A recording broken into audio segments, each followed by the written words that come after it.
Hello guys, আমি অনেক দিন পর গ্রামে আসছি। আসলে গ্রামের রাস্তাঘাট অনেকটা আঁকাবাঁকা। তো হঠাৎ করে রাস্তা দিয়ে চোখের সামনে আমাদের খেজুর গাছ, অর্থাৎ অর্থাৎ খেজুরগুলো অনেক সুন্দর দেখতে, মাশাআল্লাহ রং ছড়াইছে। আবার কিছুক্ষণ হেঁটে গেলাম, যাইতে যেতে দেখলাম যে অপর পাশে আরেকটা খেজুর গাছ। তো অনেক সুন্দর লাগছে মাশাআল্লাহ। হ্যালো গাইস, আমি খেজুর গাছের নিচে দাঁড়িয়ে আছি। তো সামনে আরেকটা গাছ বাচ্ছে। তো আসলে আমি দেখি খেজুর গাছে এখন এখন খেজুর গাছে উঠতেছি, দেখি খেজুরে কি আছে। হ্যালো গাইস, এই যে খেজুর দেখতে পাচ্ছেন। আসলে গ্রামে অঞ্চলে আসলে প্রাকৃতিটা অনেক সুন্দর।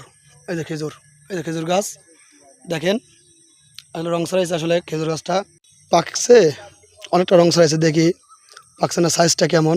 এটা পাকতে এখনও লেট হবে। তো আমাদের নবীজির একটা তালিকার লিস্ট প্রথম ছিল যে তার প্রিয় খাবার খেজুর।